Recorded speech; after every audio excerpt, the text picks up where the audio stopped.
দর্শক, আপনাদের সবাইকে শুভেচ্ছা, আমন্ত্রণ জানাচ্ছি প্রথম আলোর আজকের বার্তা কক্ষে। আপনারা এরই মধ্যে জেনেছেন পশ্চিমবঙ্গে দ্বিতীয় দফার ভোট গ্রহণ হলো আজ। ভোট গণনা হবে মে মাসের 4 তারিখে। গ্রেপ্তার এবং সংঘর্ষের এই দ্বিতীয় দফার ভোট কেমন হলো, ফলাফল কি হতে যাচ্ছে? মমতা বন্দ্যোপাধ্যায় কি আরেক দফা আসছেন, নাকি এবার বিজেপি আসছে পশ্চিমবঙ্গের শাসনে? বাংলাদেশ ভারত সম্পর্কের ক্ষেত্রে পশ্চিমবঙ্গের এই নির্বাচনের ফলাফল ঠিক কি ধরনের ভূমিকা রাখতে পারে, কি প্রভাব পড়তে পারে আমাদের সম্পর্কে, এসব নিয়ে আজকের বার্তা কক্ষের আয়োজন। পশ্চিমবঙ্গের নির্বাচন, কারা আসছে ক্ষমতায়, আলোচনার জন্য আমরা আমন্ত্রণ জানিয়েছি বিশ্লেষক ও সাংবাদিক এবং প্রথম আলোর কলকাতা প্রতিনিধি শুভজিৎ বাগচিকে। আর তার সঙ্গে আজকের বার্তা কক্ষে থাকছি আমি শামসুজ্জোহা।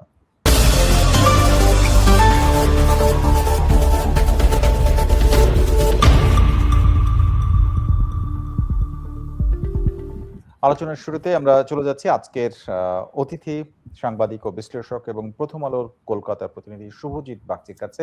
আপনাকে স্বাগত জানাচ্ছি। ধন্যবাদ। শুরুতেই যেটি বলবো, পশ্চিমবঙ্গের এবারের যে নির্বাচন, দ্বিতীয় দফার ভোটের আগে আমরা দেখলাম প্রায় 60 ঘন্টায় 2500-এর কাছাকাছি মানে গ্রেপ্তার, এবং নির্বাচনের দিন একের পর এক বেশ কয়েকটি আমরা সংঘর্ষের খবর পেয়েছি। মমতা বন্দ্যোপাধ্যায় নিজেই অভিযোগ করেছেন।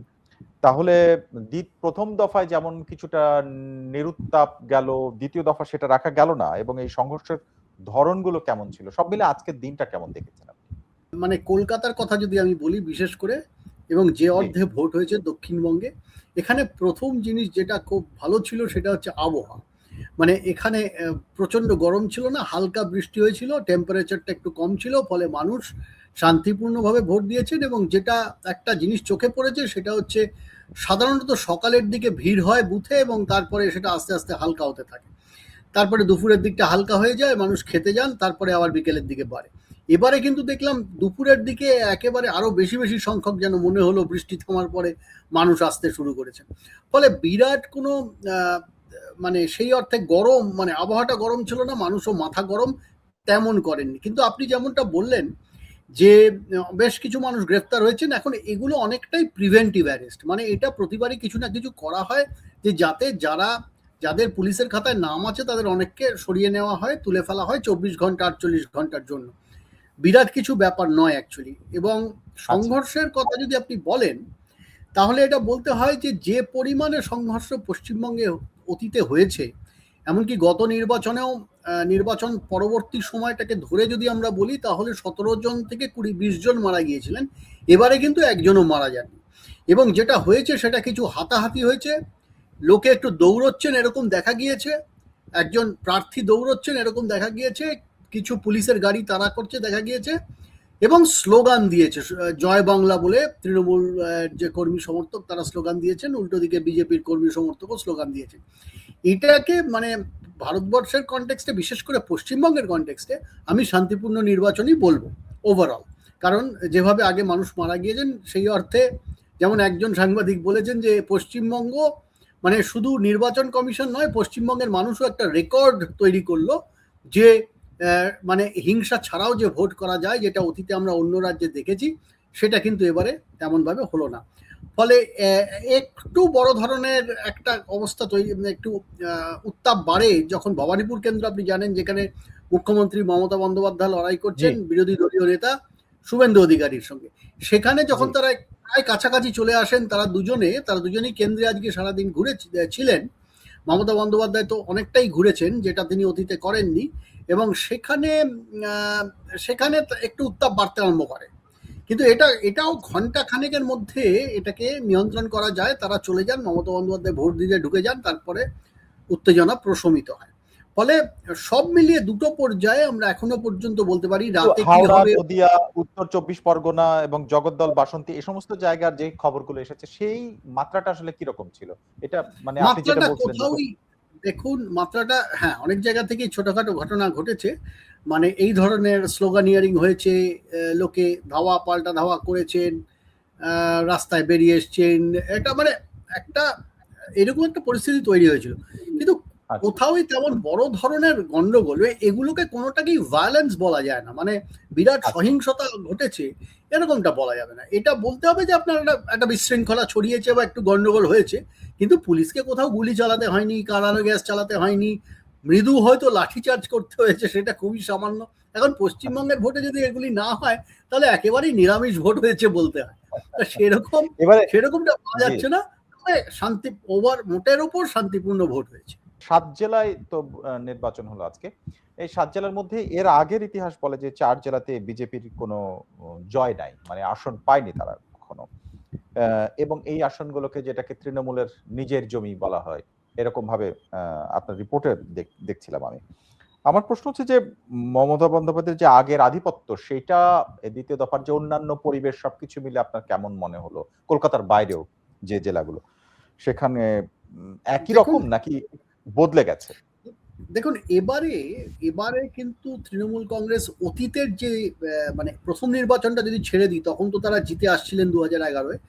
2016 এবং 21-এ তাদের যে আত্মবিশ্বাস ছিল, সেই আত্মবিশ্বাসে কিন্তু কিছুটা ঘাটতি লক্ষ্য করা যাচ্ছে। ঘাটতি বলতে এটাই বলতে চাইছি যে তারা কিন্তু এই প্রশ্নটা সবাইকে ডেকে ডেকে করছেন। এই যেমন আমি এখন আমার বাসায় ফিরছিলাম, এখানে যারা তৃণমূল কর্মী তারা জিজ্ঞাসা করছিলেন যে কি হবে মনে হচ্ছে। এখন তৃণমূল সবসময় খুব ওভার কনফিডেন্ট থাকে। তারা কিন্তু বলে না, আমরা তো 294 এর মধ্যে 250টা আসন পাবো। এবারেও তারা বলছেন, তাদের নেতারা বলছেন না তা নয়, কিন্তু একটু যেন তাদের মধ্যে একটা সন্দেহ কোথাও দানা বেঁধেছে। একটা কারণ তো নিশ্চয়ই 15 বছর ক্ষমতায় থাকা। দ্বিতীয় কারণ, এই যে সাংঘাতিক রকমের যে নিরাপত্তা বাহিনী নিয়ে আসা হয়েছে, সেটা মানুষকে তাদের ভোটারদের, দেখুন ভোটের হার যদি আপনি দেখেন বিকেল 5টা পর্যন্ত 90%। ফলে মানুষ যে নিজেদের ধরে রেখেছেন, বাড়িতে বসিয়ে রেখেছেন, ভোট দেননি এমনটা কিন্তু নয়। তারা 90%, এটা বেড়ে হয়তো মানে একটা ভারতে একটা রেকর্ড হতে চলেছে। মানে 93%, 93.19% আগের প্রথম দফায় ছিল, এবার হয়তো সেটাও ছাড়িয়ে যেতে পারে। ফলে সব মিলিয়ে মানে এটা একটা ব্যাপার। কিন্তু তৃণমূলের একটা কনফিডেন্সের অভাব সব জায়গায় নয়, অনেক নেতাই খুব কনফিডেন্ট, কিন্তু একটা সামান্য হলেও তারা জিজ্ঞাসা করছেন কি মনে হচ্ছে, আমাদের কি 200 পেরোবে, মানে 294 এর মধ্যে, বা আমাদের কি 190 পেরোবে, আবার খুব কম হলে কত হবে, নানান প্রশ্ন তাদের থাকছে। একটা আশঙ্কা তাদের মনে কিন্তু কাজ করছে, এটা বোঝা যাচ্ছে। এর একটা বড় কারণ আছে, যেটা আমি লিখেওছি, সেটা হচ্ছে যে আসলে বিজেপির একটা সুবিধা আছে। বিজেপির সুবিধাটা হচ্ছে যে ধরুন অর্ধেক আসন পেতে গেলে, অর্ধেকের থেকে একটি আসন পেতে গেলে 148 আসন পেতে হয়। মানে তৃণমূলকে জিততে গেলে 148 আসন পেতে হবে। কিন্তু বিজেপিকে জিততে গেলে কিন্তু, এটা আমার বক্তব্য এবং এটার সঙ্গে অনেকে একমত এখানে, সেটা হচ্ছে বিজেপিকে কিন্তু 148 পেতে হবে না, বিজেপিকে পেতে হবে 125, 130। তার কারণটা হচ্ছে, আমরা অনেকগুলো রাজ্যে দেখেছি ভারতে, যে যখন তারা মানে ওই ম্যাজিক ফিগার অর্থাৎ 148-এর কাছাকাছি চলে আসবেন, তখন কিন্তু তারা বিপরীত দলকে, অন্য বিরোধী দলকে ভাঙতে শুরু করেন। সে যেভাবেই হোক, সেটা কিছুটা ভয় দেখিয়ে, কিছুটা অন্য কিছু, মানে অন্য কোনোভাবে। এটা কিন্তু একাধিক রাজ্যে ঘটেছে, যে তারা যেমন মহারাষ্ট্রেই ঘটেছে, সবচেয়ে একটা গুরুত্বপূর্ণ রাজ্য, যেখানে সবচেয়ে বেশি সংখ্যক, দ্বিতীয় সবচেয়ে বেশি সংখ্যক আসন সেখানে আছে। সবচেয়ে বেশি আসন আছে উত্তরপ্রদেশে, তারপরে মহারাষ্ট্র, তারপরে পশ্চিমবঙ্গ। মহারাষ্ট্রে তাদের একটা প্রধান বিরোধী দল শিবসেনাকে তারা ভেঙে দুটুকরো করে দিয়েছেন এবং তারপরে সরকার গড়ে দিয়েছেন। এই প্রেসিডেন্টসগুলি আছে। তার ফলে মানুষ যেটা ভয় পাচ্ছে, যে তৃণমূল যদি, মানে তৃণমূলের সমর্থকরা যে ভয়টা পাচ্ছে, যে 125 যদি বিজেপি পায়, তার মানে তৃণমূল চলে আসে হচ্ছে 160-65-তে। যদি আমরা ধরে নিই 5 থেকে 10টি আসন সিপিএম কংগ্রেসের মধ্যে থাকবে, তাহলে তৃণমূল 160-65-তে চলে আসে। সেক্ষেত্রে বিজেপির সঙ্গে তাদের ফারাকটা মাত্র 25-30টি আসনের হয়। 25-30টি আসনের ফারাক যদি বিজেপির হয়, তারপরে তৃণমূল সরকার গড়তে হয়তো পারবে, টিকিয়ে রাখতে পারবে কিনা, এ নিয়ে কিন্তু বড় প্রশ্ন চিহ্ন আছে। তবে আবার এটাও মনে রাখতে হবে যে আজকে যে অঞ্চলে ভোট হলো, সেই অঞ্চলে দক্ষিণবঙ্গে, এখানে যেখানে সুন্দরবন রয়েছে এবং একটা বিস্তীর্ণ, মানে বাংলাদেশ লাগোয়া যে অঞ্চল, এই অঞ্চলটা কিন্তু বেশ, মানে অন্য অনেক অঞ্চলের মতোই এই অঞ্চলটা বেশ গরিব। এবং এখান থেকে, মানে আমাদের বাড়িতে যারা কাজ করতে আসেন, মানে ডোমেস্টিক হেল্প যারা আসেন, তাদের একটা বড় অংশ কিন্তু এখান থেকে আসেন। এই মহিলারা, মানে যাদের সাধারণভাবে কলকাতায় বলা হয়, শহরাঞ্চলে বলা হয় কাজের মাসি। এখন এই যে কাজের মাসি, তারা সারা জীবন অত্যন্ত অত্যাচারিত হয়েছেন বলতে আমি বোঝাতে চাইছি, পরিবারের মধ্যে তারা অত্যাচারিত হয়েছেন, তাদের কোনোদিন কোনো সম্মান কেউ কখনো দেয়নি। কিন্তু এই যে গত কয়েক বছর ধরে তারা মমতা বন্দ্যোপাধ্যায়ের কাছ থেকে একটা ডিরেক্ট ক্যাশ ট্রান্সফার হচ্ছে, সরাসরি টাকা পাচ্ছেন, এর ফলে তারা এক ধরনের সম্মান পেয়েছেন, শুধু টাকা না, একটা সম্মান, একটা ডিগনিটি পেয়েছেন, মর্যাদা আচ্ছা। পেয়েছেন। যখন তাদের পরিবারের লোক তাদের কাছে এসে বলে কিছু টাকা ধার দাও, বা বা তারা হয়তো মাইক্রো ক্রেডিটে কিছু টাকা রাখেন, মাইক্রো ব্যাংকিং যেগুলি হয় সেখানে টাকা রাখেন, বা টাকাটা যে পরিবারে অন্যান্য স্কিমে যে টাকা আসে সেগুলো তাদের মাধ্যমে রুটেড হয়। ফলে এই মহিলাদের একটা আত্মসম্মান বেড়েছে তৃণমূলের আমলে। আর এইটা কিন্তু মানে লক্ষ লক্ষ মহিলা, দক্ষিণবঙ্গে বিশেষ করে লক্ষ লক্ষ মহিলা যারা পশ্চিমবঙ্গের সেইটা বাইরেও কি মানে ভোটে, মানে তাদের সংখ্যা কি এত বেশি যে এটা ভোটে নির্বাচনে ফলাফলকে প্রভাবিত করতে পারবে? তাদের সংখ্যা কি এই এত যে বেশি? এই হ্যাঁ, এত বেশি বলতে এই মহিলা ভোটটা কনসলিডেটেড হয়ে তৃণমূলকে তারা ভোট দেয় না, তারা ভোট দেয় দিদিকে, তারা ভোট দেয় মমতা আচ্ছা বন্দ্যোপাধ্যায়কে, কারণ তাদের এই সম্মান তারা পেয়েছে দিদির জন্য। ফলে আচ্ছা আচ্ছা। এই এটা কিন্তু কনসলিডেটেড ভোট, মানে একটা ভোট যেটা একদম এক জায়গায় রয়েছে। এবং এই কাজের মাসিদের 10 জনকে আপনি ইন্টারভিউ করলে 8 জন আপনাকে বলবেন না আমি তো ওই জায়গাতেই দেবো। আমি এই গত কয়েকদিনে আমাদের পরিবার, আশপাশের বন্ধু বান্ধবের বাড়িতে অনেকের সঙ্গে কথা বলেছি যারা ডোমেস্টিক হেলথ, তারা সবাই কিন্তু মোটামুটি ভাবে বলেছেন যে আমরা তৃণমূলকেই দেবো। এখন বিজেপি কিন্তু এই জন্যেই বলেছে যে এই মহিলাদের এবং অন্যান্য স্কিমেও এই 1,500 টাকা যেটা তৃণমূল প্রমিস করেছে বাড়িয়ে করবে 1,500, সেটাকে তারা বলেছে 3,000 টাকা দেবে। এটা কিন্তু একটা বড় ফ্যাক্টর, যেটা তারা নোটিস করেছে যে না আমাদের এটা বাড়াতে হবে এই টাকাটা, এই তারা কি মনে মহিলাদের। করে বিজেপি আসলে তারা এই টাকাটা পাবেন না, এরকম মনে করেন তারা? এরকম একটা ধারণা, এই কথাটা বিজেপি বলছে, কারণ দিল্লিতে দেখা গিয়েছে এই প্রমিসটা করা হয়েছে, দেওয়া হয়নি, অন্য রাজ্যেও তাই, আচ্ছা যে এই প্রমিস গুলো ফুলফিল করা হয়নি, সেই আশঙ্কাটাও আছে, সেই প্রশ্ন তারা করছেন। সেটা তৃণমূলের আচ্ছা। একটা অ্যাডভান্টেজ বটে, কিন্তু এটা মাথায় রাখতে হবে যে যদি তৃণমূল কংগ্রেস হেরে যায় তাহলে মুসলমান ভোটটা ইনট্যাক্ট থাকবে, কিন্তু এই ভোটটায় মানে এরা তো দলিত, মানে সমাজের অনগ্রসর শ্রেণীর মহিলা, নিম্নবিত্ত এবং নিম্ন মধ্যবিত্ত মহিলা, এদের জি ভোট তৃণমূলের কাছে। এই ভোটটায় ফাটল ধরেছে, এটা আমাদের ধরে নিতে হবে। কারণ দক্ষিণবঙ্গে মনে রাখতে হবে যে আগের নির্বাচনে বিজেপি 142 আসনের মধ্যে মাত্র 18টি আসন পেয়েছিল, 13% আসন পেয়েছিল।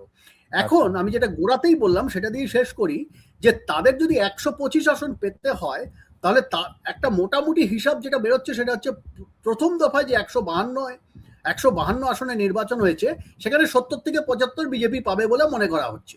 তাহলে দ্বিতীয় দফায় তাদের 50 থেকে 60টি আসন পেতে হবে। এই দ্বিতীয় দফায় তারা কিন্তু মাত্র 18টি আসন পেয়েছিল গতবারে, অর্থাৎ 18 থেকে তাদের 55-60, অর্থাৎ 3 গুণ বড় একটা লাভ দিতে হবে, একটা বিশাল লাভ দিতে হবে। 3 গুণ বেশি আসন পাওয়া খুব এটা সহজ অনেক ব্যাপার বড় বড় জাম্প। জি। এবং সেটা তাহলে এটা এবং সেটা এবং সেটা তৃণমূলের দুর্গে, সেইটা একটা বিরাট চ্যালেঞ্জ। শুভজিৎ বাগচি, আপনাকে মানে এবারের আমার লক্ষ্যটা এই জায়গাটা যদি জায়গাটা দেখি যে 93% প্রথম দফায় প্রায় তারা ভোটে অংশগ্রহণ করলো।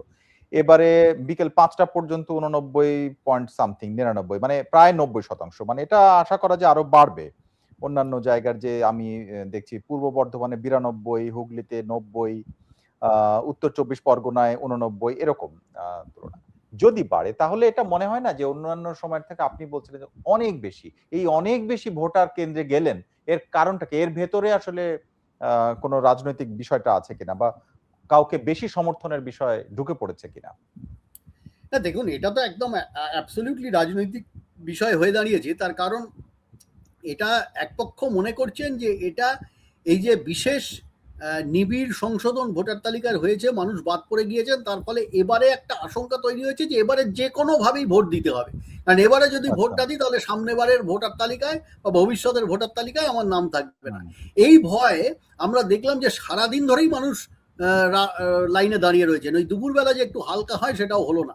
ফলে মানে তৃণমূলের বক্তব্য এই বেশি ভোটটা যে হয়েছে সেটা, বা তৃণমূল বা অন্যান্য দলেরও বক্তব্য যে এই বেশি ভোটটা হয়েছে তার কারণ হচ্ছে যে এটা এই এসআইআর এর কারণেই বেশি ভোটটা হয়েছে।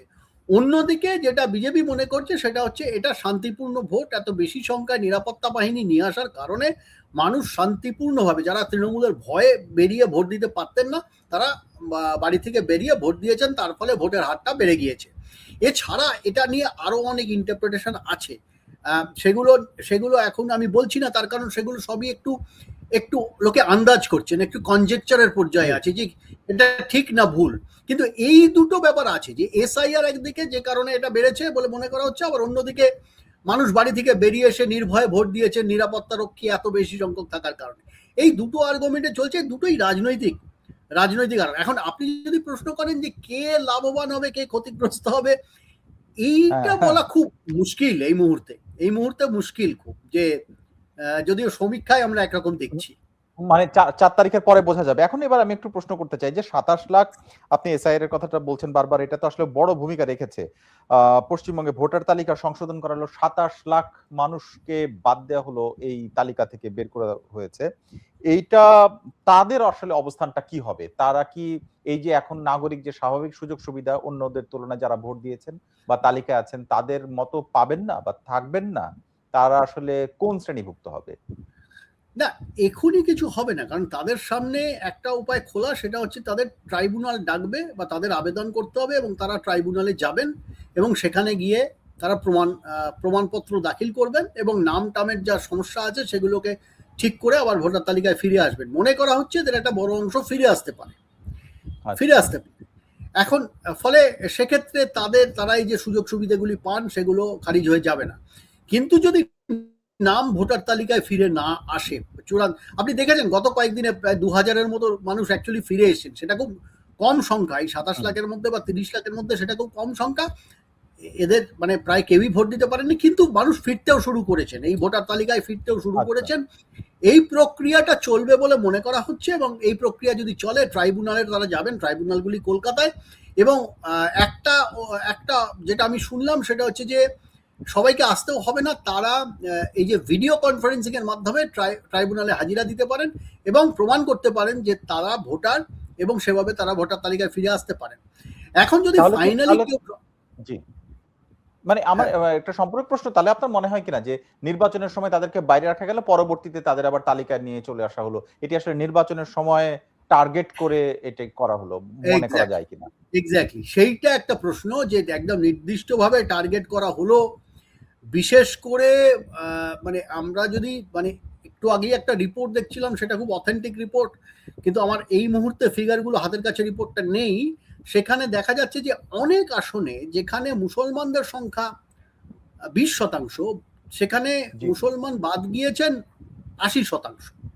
নন্দীগ্রামে সম্ভবত, যেখান থেকে শুভেন্দু অধিকারী বিরোধী দলীয় নেতা দাঁড়িয়েছেন, একটি গুরুত্বপূর্ণ আসন, সম্ভবত সেখানেই সেটা হয়েছে যে মানে সেখানে হয়তো মুসলমান জনসংখ্যা যা আছে তার থেকে বেশ কয়েক গুণ বেশি তারা বাদ পড়েছেন, মানে ইন টার্মস অফ তাদের পপুলেশন, মানে জনসংখ্যা। এটা কিভাবে সম্ভব? না, এটা সম্ভব মানে ধরুন একটা বুথে আমি বলছি ধরুন 20% মুসলিম ভোট আছে, আচ্ছা, সেই হিসাব মতো যদি আমরা দেখি তাহলে, এবং 80% হিন্দু ভোট আছে, কিন্তু দেখা যাচ্ছে যখন বাদ পড়ছে তখন কিন্তু ওই 20%-এর মধ্যে মানে একটা বড় অংশ, মানে মোট যারা বাদ যাচ্ছেন তাদের সংখ্যাটা অনেক বেড়ে যাচ্ছে। আর মানে মুসলমানদের সংখ্যাটা, মানে জনসংখ্যাটা কম থাকলেও তাদের বাদ পড়ার সংখ্যাটা বেড়ে যাচ্ছে। আর হিন্দুদের জনসংখ্যাটা বেশি থাকলেও তাদের বাদ পড়ার সংখ্যাটা কমছে। আমি বলছি না সব জায়গায় হচ্ছে না, এবং শেষ পর্যন্ত এটা আমাদের দেখতে হবে যে হিন্দুদের বাদ পড়ার সংখ্যাই কিন্তু বেশি। বিশেষ করে হিন্দুদের দেখুন, বাদ তো পড়েছে তিনটে শ্রেণী মূলত। একটা, যারা সমাজে অপেক্ষাকৃতভাবে দুর্বল, মানে মহিলা, নমশূদ্র বা শিডিউল্ড কাস্ট আমরা যাদের বলি, তফসিলি জাতিভুক্ত মানুষ, দরিদ্র মানুষ, এবং তৃতীয়ত মুসলমান। যে কারণে গতকাল আমার একজনের সঙ্গে কথা হচ্ছিল যিনি মতুয়া সম্প্রদায়ভুক্ত, যারা দীর্ঘ এক সময় আগে, আপনি জানেন মতুয়া আন্দোলনের কথা, বাংলাদেশের এই আন্দোলন, তারপরে অনেকে এখানে এসেছেন নমশূদ্র সম্প্রদায়ের মানুষ। এখন এই মতুয়া সম্প্রদায় যিনি আমার সঙ্গে কথা বলছিলেন, তিনি মতুয়া সম্প্রদায়ের বিভিন্ন গোষ্ঠী আছে, সেই একটি গোষ্ঠীর সঙ্গে যুক্ত, অর্থাৎ মতুয়া সম্প্রদায়ের একজন নেতা। তিনি আবার বিজেপির এজেন্টও বটে, তিনি 10টি বুথের দায়িত্বে আছেন, একটি বুথে তিনি আবার এজেন্ট। তিনি আমাকে বললেন তার বুথে, এটা গাইঘাটা আসনে, যেটা বিজেপির একেবারে স্ট্রং হোল্ড, সেই গাইঘাটা আসনে মানে তার বুথে 1042 জন বা 1046 জন ভোটারের মধ্যে 332 জন বাদ গিয়েছেন। এদের 70 থেকে 80% হচ্ছেন মতুয়া। এদের মধ্যে উনি বলছেন 10-12 জন যদি মারাও গিয়ে থাকে বা অন্য জায়গায় চলেও গিয়ে থাকে, অন্তত 320-এর মধ্যে অন্তত 280 জন মতুয়া, এবং এরা বরাবর বিজেপিকে ভোট দিয়ে এসছে। এবার ওনার প্রশ্ন হচ্ছে, তা এবার আমরা কোন মুখে, মানে তিনি বিজেপিকে উদ্দেশ্য করে বলছেন, আমরা কোন মুখে আমাদের পার্টির কর্মীদের কাছে যাব? নেতারা তো উপর থেকে বলে খালাস যে SIR এ আমাদের খুব ভালো হচ্ছে, কিন্তু বাদ পড়ছে তো নবশূদ্র সম্প্রদায়ের মানুষ যারা এত বছর ধরে বিজেপিকে ভোট দিয়ে এলো, তারা পুরোপুরি ভারতের নাগরিক নন, এবং তাদের ভারতের নাগরিক করা হবে বলে এতদিন কথা দেওয়া হলো, এবং দিয়ে এখন তাদের ভোটার লিস্ট থেকে বাদ দিয়ে দেওয়া। এখন এটা কিন্তু এর ফলে মনে রাখতে হবে যে 78টা সিট, আমরা একসময় সার্ভে করে দেখেছি যে 6টা জেলায়, দক্ষিণবঙ্গ এবং কিছুটা উত্তরবঙ্গ মিলিয়ে 6টা জেলায় 78টি আসনে মতুয়া ভোট কম বেশি সিটটাকে ইনফ্লুয়েন্স করে, 25-30টা সিটে ডিরেক্টলি ইনফ্লুয়েন্স করে। আর মানে তারা মেজরিটি, এবং বাকি অনেক আসন, যেমন গাইঘাটাতে তারা মেজরিটি, কিন্তু এমন অনেক আসন আছে যেগুলো তারা মেজরিটি নয়, কিন্তু 20-30% তাদের ভোট আছে, তারা ভোটকে কিন্তু ইনফ্লুয়েন্স করেন। এবং এখানে বিজেপি শক্তিশালী, তারা যে 78 আসন পেয়েছেন তাদের বড় অংশ, তারা যে 77 আসন আগের বার পেয়েছেন তার বড় অংশ এসেছে এই মতুয়া অধ্যুষিত অঞ্চল থেকে। এবার মানে তাদের কাছ থেকে মানে ভোটটা প্রভাবশালী, কিন্তু তারা বাদ পড়েছে, কাজে এটি গুরুত্বপূর্ণ। ঠিক মুসলমানদের যেমন হয়েছে মালদা, মুর্শিদাবাদ এবং দক্ষিণ দিনাজপুরে, মতুয়াদেরও হয়েছে, দক্ষিণ 24 পরগনায় এবং আরো বেশ কিছু জেলায় মতুয়াদেরও সেই একইভাবে, নদিয়াতে তারা বাদ পড়েছে, উত্তর 24 পরগনায় বাদ পড়েছে, আরো অনেক জেলায় তারা বাদ পড়েছে। এটা তারা কিভাবে দেখবেন এবং বিজেপিকে শেষ পর্যন্ত ভোট দেবেন কিনা, এটা ওই আসনগুলোর ফল দেখার পরেই আমরা বলতে পারবো। তবে বিজেপির সমস্যা আছে এখানে। 4 তারিখের পরে হয়তো আমরা এই আলোচনাটা করতে পারবো। শুভজিৎ বাগচি, এবারে একটু আরেকটা প্রসঙ্গে আসতে চাই, সেটি হচ্ছে দুটো খুব স্বাভাবিক প্রক্রিয়ার মধ্যে দিয়ে 2 দফা নির্বাচন হলো। 2 দফার প্রথম দফার সময় 4 দিন এবং দ্বিতীয় দফার সময় 3 দিন বন্ধ ছিল বাংলাদেশের সাথে ভারতের যে সীমান্ত স্থলবন্দর, বেশ কয়েকটি স্থলবন্দর। এটি স্বাভাবিক কারণে যে এলাকায় ভোট হয়েছে সেই সমস্ত কতগুলো বন্ধ ছিল। এটি হয়তো আজকের পর থেকে আবার স্বাভাবিক প্রক্রিয়া যাবে, কিন্তু বাংলাদেশের সাথে যে সম্পর্কের ক্ষেত্রে স্বাভাবিক নেই বা ছিল না, সেই বিষয়গুলো আসলে আবার আগের মতো নির্বাচনের পরে হতে যাচ্ছে কিনা, বিশেষ করে এই নির্বাচনের ফলাফলের উপরে এটা কতটা প্রভাব ফেলবে। মানে আমি জানতে চাইছি, তৃণমূল ক্ষমতায় আসলে একরকম এবং বিজেপির ক্ষমতায় আসলে পশ্চিমবঙ্গের ক্ষেত্রে সেটি বাংলাদেশের সাথে সম্পর্কের প্রভাব ফেলবে কিনা, নাকি একই রকম থাকবে? কি হবে এটা তো বলা মুশকিল কোন দিকে যাবে এই মুহূর্তে। তবে ওভারঅল তো এখনো পর্যন্ত আমরা ভারতের তরফ থেকে যেটা দেখছি, আসলে রাজ্যের ভূমিকা বাংলাদেশের সঙ্গে সম্পর্কের ক্ষেত্রে খুব বেশি নয়। একটাই বিষয় যেটা আমরা আগের দিন আলোচনা করেছিলাম, সেটা হচ্ছে জলের বিষয়, পানির বিষয়, এবং সেখানে রাজ্যের তরফ থেকে একটা আপত্তি অতীতে ছিল, আমরা দেখেছি সব দলের তরফেই ছিল। বিজেপি যদি রাজ্যে ক্ষমতায় আসে তখন বিজেপির একটা বড় সমস্যা হবে যে বিজেপির পক্ষে কিন্তু আর এটা বলা সম্ভব হবে না। এতদিন ধরে বিজেপি যেটা বলে আসছে, বা আগে কংগ্রেসও বলেছে, যে রাজ্য সরকার জল দিতে আগ্রহী নয়, তারা পানি দিতে আগ্রহী নয়। বিশেষ করে তিস্তার ক্ষেত্রে তো আমি বিশেষভাবে জানি, অনেকের সঙ্গে কথা বলেছি, গত 20 বছর ধরে বলেই চলেছি তিস্তা নিয়ে। এখন সেক্ষেত্রে, এবং গঙ্গা চুক্তি আছে সামনে, সেক্ষেত্রে বিজেপি যদি ক্ষমতায় আসে তাদের পক্ষে এটা আর বলা সম্ভব হবে না। আবার বিজেপির সমস্যা যেটা হবে, তারা যদি এই যে তিস্তার পানি যদি তারা দেয় বা দিতে রাজি হয়, মানে কেন্দ্র এবং রাজ্য 2 জায়গায় তারা চলে আসে এবং তিস্তার পানি দিতে রাজি হয়, সেক্ষেত্রে উত্তরবঙ্গে, যেখানে বিজেপির কিন্তু একটা বেশ শক্তিশালী অবস্থান রয়েছে এখনো পর্যন্ত, সেই উত্তরবঙ্গে কিন্তু তাদের বিরাট আন্দোলনের মুখোমুখি হতে হবে। এবং সেই আন্দোলন মনে রাখতে হবে, ঠিক এই একই আন্দোলন কিন্তু মমতা বন্দ্যোপাধ্যায় করেছেন অতীতে। যখন আলোচনা হচ্ছে যে তিস্তার জল দেওয়া হবে কি হবে না, তখন মমতা বন্দ্যোপাধ্যায় বলেছেন কোনো রকম পানি আমি দিতে দেবো না, তিনি আন্দোলনের দিকে গিয়েছেন। এই একইভাবে কিন্তু আবার তিনি ভবিষ্যতে, তিনি যদি বিরোধী নেত্রী হয়ে যান, আমি কথার কথা বলছি, যদি হয়ে যান, সেই একই আন্দোলনে তিনি যাবেন, তার সঙ্গে CPIM থাকবে, তার সঙ্গে কংগ্রেস থাকবে। যদি বিজেপি ক্ষমতায় আসে, এটা তাদের একটা বড় সমস্যা হবে। তারা কিভাবে মেটাবেন আমি জানি না। তারা এমন একজনকে পাঠিয়েছেন যিনি একসময় হাই কমিশনার করে বাংলাদেশে, যিনি একসময় তৃণমূল কংগ্রেসের সঙ্গে ছিলেন, তৃণমূল কংগ্রেসের বড় নেতা ছিলেন, সেখান থেকে MP হয়েছে দীনেশ ত্রিবেদী, এবং তারপরে তিনি এখন বিজেপিতে চলে গিয়েছেন, এবং বিজেপিতে গিয়ে তিনি এখন হাই কমিশনার হলেন, যদিও তার অভিজ্ঞতা কিছু নেই। এটা খুব ইন্টারেস্টিং, তার কোনো ডিপ্লোম্যাটিক অভিজ্ঞতা কিছু নেই।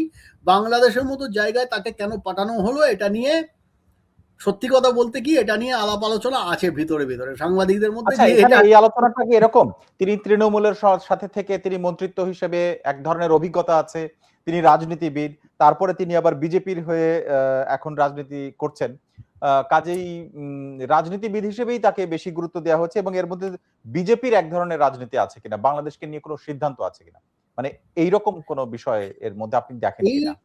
এইটা বোঝা যাচ্ছে না। এইটা নিয়ে দুটোই মত আছে, যে রাজনৈতিক নেতাদের পাঠানোর ফলে অনেক সময় ভালো হতে পারে, যদিও ভারত খুব একটা বেশি বাংলাদেশে এই ধরনের এক্সপেরিমেন্ট করেনি, বহু বছর আগে করেছিল স্বাধীনতার সময়। এখন তারপরে তো এই ধরনের এক্সপেরিমেন্ট তারা বিশেষ করেনি। এখন এখানে যে পাঠানো হলো, তিনি কতটা কনসিস্টেন্ট, মানে কতটা, দেখুন ডিপ্লোম্যাসি একটা সম্পূর্ণ আলাদা জিনিস, তো সম্পূর্ণভাবে আলাদা জিনিস, মানে দুটো আলাদা খেলা, একটা ফুটবল হলে আর একটা হকি। তো সেখানে একটা হকি প্লেয়ারকে আপনি ফুটবল মাঠে নামিয়ে দিলেন, তিনি ভালো করতে পারেন আমি জানি না, কিন্তু এটা নিয়ে একটা প্রশ্নচিহ্ন কিন্তু সাংবাদিকদের মধ্যে আছে, বিশেষ করে যারা পররাষ্ট্র মন্ত্রক কভার করেন তারা কিন্তু এটা ভাবছেন, তারা লিখছেন না হয়তো এখনই কিছু বা বলছেন না, কিন্তু তারা ভাবছেন, তাদের দু একজনের সঙ্গে আমার কথা হয়েছে, তারা এরকম ভাবছেন যে এটা কি ধরনের সিদ্ধান্ত, এটা এটা ঠিক হলো না ভুল হলো। এবং মানে দীনেশ ত্রিবেদী যে পশ্চিমবঙ্গের এমন একজন রাজনৈতিক মানে নেতা ছিলেন যার দিকে সবাই তাকিয়ে আছে, এরকম ধরনের তো তিনি নন, মানে তিনি এককভাবে কোনো কেন্দ্রে দাঁড়ালে তিনি জিততে পারবেন না, তিনি মমতা বন্দ্যোপাধ্যায়কে ধরে দাঁড়িয়েছিলেন, তাই তিনি জিতেছিলেন। এখন ব্যাপারটা হচ্ছে যে তিনি তো একটা মানে সাংঘাতিক বড় মাপের, মানে পশ্চিমবঙ্গে মমতা বন্দ্যোপাধ্যায় থাকা সত্ত্বেও অনেক বড় মাপের নেতা নেত্রী আছেন, অতীতেও ছিলেন এখনো আছেন, কিন্তু অধীর চৌধুরী যেমন ধরুন কংগ্রেসের আছেন, কিন্তু সেরকম ভাবে মানে সেই অর্থে দেখতে গেলে হয়তো শ্রমিক ভট্টাচার্য বা শুভেন্দু অধিকারীকে আপনি বিজেপির মধ্যেই অনেক বড় মাপের নেতা বলবেন। দীনেশ ত্রিবেদী তো সেইভাবে পশ্চিমবঙ্গে বিরাট প্রথম সারির নেতা, মানে তার কথায় লাখ লাখ লোক জমায়েত হয়, এরকমটা তো হয়নি, মানে এরকমটা তো আমরা দেখিনি, আমি ওনাকে চিনতাম এক সময়, এর সাক্ষাৎকারও নিয়েছি, কিন্তু এরকম তো আমার মনে হয়নি যে উনি উনি একটা সাধারণ মাঝারি মাপের একজন রাজনৈতিক নেতা ছিলেন, তিনি তারপরে এদের সঙ্গে বনিবনা হয়নি, চলে গেছেন, যেটা অনেকেই গেছে। তাহলে এভাবে ভাবা যায় কিনা যে এবারের নির্বাচনটা, এবারের যে তাকে কেন নিয়ে নির্বাচনটা যাওয়া হলো, তাকে কেন নিয়ে যাওয়া হলো, এইটা কিন্তু এখন তিনি খুব ভালো পারফর্মও করতে পারেন, আমরা জানি না, কিন্তু কেন নিয়ে যাওয়া হলো সেটা আমার প্রশ্ন আপনার কাছে এইটা যে দীনেশ ত্রিবেদীকে বাংলাদেশে পাঠানোর মধ্যে বিজেপির একটা রাজনৈতিক স্বার্থ আছে কিনা, যেটির মাধ্যমে আসলে পশ্চিমবঙ্গে যে নির্বাচন হচ্ছে, পশ্চিমবঙ্গের নির্বাচনে জিতলে বা নাও জিতলে বিজেপি বাংলাদেশের সাথে সম্পর্ক, দ্বিপাক্ষিক যে সম্পর্কগুলো রয়েছে সেগুলোর ক্ষেত্রে মানে তারা লিড করবেন পশ্চিমবঙ্গের নেতৃত্বের বাইরে থেকে।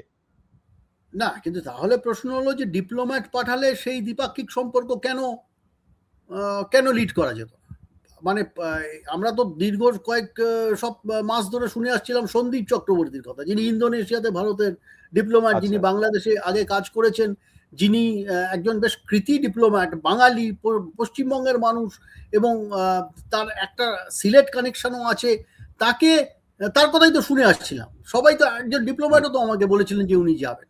এখন তিনি গেলে কিভাবে ভারতের স্বার্থ রক্ষিত হতো না বা বাংলাদেশের স্বার্থ রক্ষিত হতো না, এটাই বুঝতে পারছি না। তার জায়গায় মানে অনেকেই বুঝতে পারছেন না, অনেকে, যে যদি কেউ বুঝতে পারতেন তারা হয়তো লিখতেন যে কিন্তু তার জায়গায় ওনাকে কেন পাঠানো হলো, এটাতে আমরা আলোচনা শেষের দিকে, আমি একটা মানে ওভারঅল একটা এরকম একটা জিনিস বুঝতে চাই, সেটি হচ্ছে যে একদিকে নতুন আরেকজনকে বাংলাদেশে হাই কমিশন হিসেবে পাঠানো হচ্ছে, বাংলাদেশে নতুন সরকার, এবং পুরো ভারতে বিজেপি থাকলেও পশ্চিমবঙ্গে 4 তারিখের পরে জানা যাবে নতুন আরেকটা সরকার অথবা এই সরকারই নতুন করে আসবেন। এই সবকিছু মিলে সম্পর্কের উপরে একটা নতুন প্রভাব পড়তে যাচ্ছে এবং কিছু কিছু পরিবর্তন আসছে বলে আপনার মনে হয় কিনা? বাংলাদেশের পররাষ্ট্রমন্ত্রী গতকালকে বলেছেন ভারতের সাথে যে ভিসা নিয়ে এক ধরনের স্থবিরতা রয়েছে এটি কাটতে চলেছে, ভারতের সঙ্গে সেটি আলাপও হয়েছে, এরকম একটা ইঙ্গিত গতকালকে সংসদে তিনি দিয়েছেন। সেজন্য সব মিলে এই সময়টাকে নিয়ে আমি বলছি, আপনার কাছে প্রশ্ন, আগামী 4 তারিখের পরে নির্বাচনের ফলাফল ঘোষণার পরে সম্পর্কের আসলে একটা জট সেটি কাটতে যাচ্ছে কিনা? পশ্চিমবঙ্গের নির্বাচন নিরপেক্ষভাবেই সেই জট কাটতে পারে। পশ্চিমবঙ্গের নির্বাচনের সঙ্গে তো ভারত বাংলাদেশ সম্পর্কের কোনো সম্পর্ক নেই, কারণ পশ্চিমবঙ্গ তো ভারত বাংলাদেশের সম্পর্কে ওই ওই পানি ছাড়া আর কোনো বিষয়ে পশ্চিমবঙ্গের তো বিরাট কিছু করার নেই, তারা তো কেন্দ্র সরকার যেদিকে দিক নির্দেশনা দেয় সেই মতো চলে। এবং মমতা বন্দ্যোপাধ্যায় ইদানিং যে পররাষ্ট্র মন্ত্রক নিয়ে বিরাট বিরাট অতীতে তিনি দেখাতেন, একটা সময় ছিল তিনি খুব উৎসাহ নিতেন, তিনি বাংলাদেশ চলে যেতেন, এ সমস্ত করতেন। এখন তো তিনি পররাষ্ট্র মন্ত্রকে নিয়ে অত উৎসাহ দেখাচ্ছেন না। তিনি অভ্যন্তরীণ রাজনীতি, বিশেষ করে বিজেপিকে কিভাবে সামলানো যাবে পশ্চিমবঙ্গে, এটাই তার প্রধান কাজ হয়ে দাঁড়িয়েছিল গত কয়েক বছরে। ইলেকশন জেতার পরে হয়তো তিনি কথাবার্তা বলবেন একটু আধটু বাংলার সঙ্গে, কিন্তু তার বিরাট, তিনি যদি জেতেন, আমি বলছি, তার বিরাট ভূমিকা নেই। বরঞ্চ বিজেপির একটা ভূমিকা আছে, এবং সেক্ষেত্রে বিজেপি এখানে এলে তাদের একটা সুবিধা হবে যে এখান থেকে তারা অ্যাটলিস্ট পানির বিষয়টায় রাজ্যের নেতৃত্বের সঙ্গে তারা কথাবার্তা বলতে পারে, কিভাবে নর্থ বেঙ্গলকে তারা ম্যানেজ করতে পারে, এবং আরো 5টা বিষয়। অবশ্যই সেটা একটা সুবিধা হবে, সেটা নিয়ে আমি কোনো, কারণ তার একই দল দু জায়গায় থাকলে তো সুবিধা হয়। এবং এটা নিয়ে তো কোনো সন্দেহ নেই যে বিজেপিতে এখনো যাবতীয় নেতৃত্ব তাদের কেন্দ্রীয় নেতৃত্বই নেন। তাদের রাজ্য নেতৃত্বগুলি শুধু পশ্চিমবঙ্গ বলে নয়, কোথাওই রাজ্য নেতৃত্ব মোটেই ক্ষমতাশালী নয়। যারা ক্ষমতাবান নেতা ছিলেন তারা রিটায়ার করে গিয়েছেন, তাদের রিটায়ারমেন্টে পাঠিয়ে দেওয়া হয়েছে এখন। ফলে ওখানে কেন্দ্রীয়ভাবে আপনি জানেন 2-4জন লোক আছে, তারাই সিদ্ধান্ত নেয়। ফলে বিজেপি ক্ষমতায় আসুক বা না আসুক, এই সম্পর্কটা আমার ধারণা ইতিবাচক হবে, পজিটিভ দিকে যাবে। তবে আপনি জানেন যে এর সঙ্গে আরো 5টা জিনিস দক্ষিণ এশিয়াতে, এ নিয়ে আমরা অতীতে কথাও বলেছি, এবং দক্ষিণ এশিয়া খুব ভোলাটাইল একটা অবস্থার মধ্যে সবসময় থাকে, এই মুহূর্তেও রয়েছে। ফলে সেইগুলো কনসিডারেশন। তবে ওভারঅল ভারতের তরফ থেকে এরকমটা আমার এখনো মনে হচ্ছে না যে এমন কিছু করা হচ্ছে বা বলা হচ্ছে যেটা খুব নেগেটিভ। মানে ছোট ছোট অনেক বিষয় আগের দিন আমরা আলোচনা করছিলাম, অনেক বিষয় আছে, কিন্তু এগুলো তো সবসময় দুই দেশের সম্পর্ক ভালো হোক আর খারাপ হোক, সম্পর্কের মধ্যে এগুলো থাকে। এটা আস্তে আস্তে এই বছরের মধ্যে কেটে যাওয়া উচিত বলে আমার মনে হয়। অনেক ধন্যবাদ শুভজিৎ বাগচি আজকে আমাদেরকে সময় দেওয়ার জন্য। দর্শক, আমাদের সঙ্গে ছিলেন কলকাতা থেকে প্রথম আলোর প্রতিনিধি এবং সাংবাদিক বিশ্লেষক শুভজিৎ বাগচি। তিনি পশ্চিমবঙ্গের আজকের নির্বাচন, অর্থাৎ দ্বিতীয় দফা নির্বাচনের বিভিন্ন পর্যবেক্ষণ এবং বাংলাদেশের সাথে ভারতের সম্পর্ক, এসব নিয়ে আমরা আলোচনা করেছি। এমন আরো আপডেট ও বিশ্লেষণ জানতে আমাদের এই আয়োজন বার্তা কক্ষ দেখুন রবি থেকে বৃহস্পতিবার পর্যন্ত প্রথমআলো.com, প্রথম আলোর ইউটিউব, ফেসবুক সহ সোশ্যাল মিডিয়ার প্ল্যাটফর্মগুলোতেও। আজকে যারা আমাদের সঙ্গে ছিলেন, আপনাদের সবাইকে ধন্যবাদ।